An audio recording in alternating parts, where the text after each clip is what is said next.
घरातील या 5 वस्तू कधीही संध्याकाळच्या वेळी कुणालाही देऊ नका. घरातील बरकत निघून जाते. श्री स्वामी समर्थ. हिंदू धर्मशास्त्रामध्ये धर्माचं सर्वात मोठं महात्म्य आहे. असं म्हणतात की दानधर्म केल्याने पुण्याची प्राप्ती होते. दानधर्म करताना आपण ज्या वस्तू दान करू त्या वस्तूंच्या कितीतरी अधिक पट फळ हे परमेश्वर आपल्याला प्रदान करत असतो. मात्र हे खरं असलं तरीसुद्धा काही वस्तू अशा आहेत की ज्या आपण दान म्हणून अजिबात देऊ नये. संध्याकाळच्या वेळी तर मुळीच नाही. या वस्तूंचे दान कदापिही करू नये. आणि विशेषतः संध्याकाळी म्हणजेच सूर्यास्तसमयी या वस्तू, अशा 5 वस्तू आपण चुकूनही कुणाला दान करू नये किंवा उधार उसने देऊ नये. बऱ्याचदा आपल्या शेजारपाजारचे लोक किंवा इतरही लोक आपल्याला सूर्यास्तसमयी काही वस्तू उधार मागू शकतात. हे लक्षात घ्या की काहीही झालं तरीसुद्धा या 5 वस्तूंचे दान आपण चुकूनही करू नका. या 5 वस्तूंचे दान केल्याने घरातील बरकत निघून जाते. घराची बरकत होत नाही. घरातील धनसंपत्ती कमी होत जाते. घरातील या वस्तूंचा दान केल्याने आपल्या हातून होत गेलं तर घरामध्ये आर्थिक समस्या वाढू लागतात आणि घराची बरकत नंतर कधीच होत नाही. चला तर जाणून घेऊया या 5 वस्तू कोणत्या आहेत. त्यापूर्वी चॅनलवर नवीन असाल तर चॅनल सबस्क्राईब करा, व्हिडिओला एक लाईक करा आणि कमेंटमध्ये श्री स्वामी समर्थ नक्की लिहा. 1. लसूण आणि कांदा. बऱ्याच जणांना आश्चर्य वाटेल की लसूण आणि कांदा दिल्याने किंवा दान केल्याने कोणता धोका होऊ शकतो. खरं तर लसूण आणि कांदा यांचा थेट संबंध केतू ग्रहाशी आहे. आणि केतू ग्रह हा एक असा ग्रह आहे की जो जादूटोण्याशी संबंधित आहे.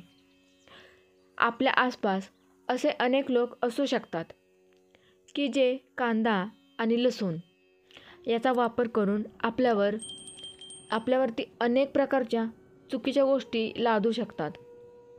आणि म्हणून आपण सूर्यास्तसमयी चुकूनही कांदा आणि लसूण कोणाला दान किंवा उधार उसने देऊ नये. आणि सूर्यास्तसमयी लसूण आणि कांद्याचे दान करणे हे अशुभच मानले जाते. 2. हळद.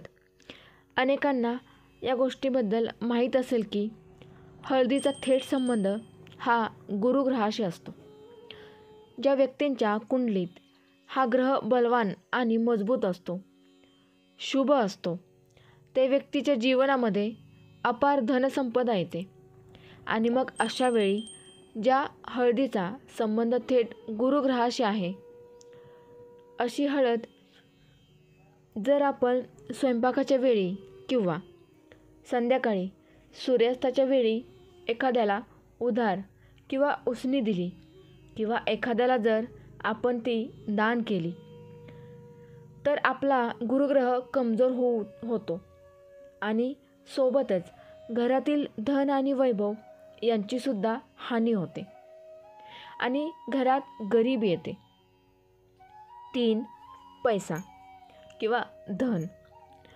अशा वस्तू की ज्या मौल्यवान आहेत, मग सोने असेल, चांदी असेल, या ज्या वस्तू आहेत त्या कधीही आपण संध्याकाळी उधार देऊ नये.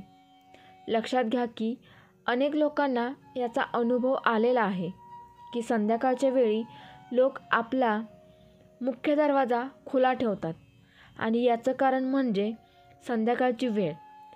सायंकाळची वेळ ही आपल्या घरामध्ये माता लक्ष्मीची प्रवेशाची वेळ असते.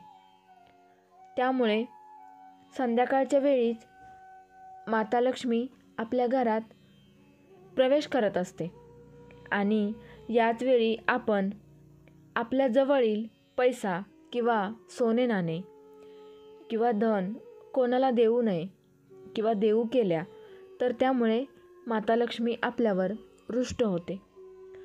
ज्या लोकांचा व्यवसायच सोने चांदीचा, मौल्यवान रत्नांचा आहे, ते लोक याला अपवाद आहेत. चौथी गोष्ट म्हणजे दही. दह्याचा संबंध हा शुक्र ग्रहाशी असतो.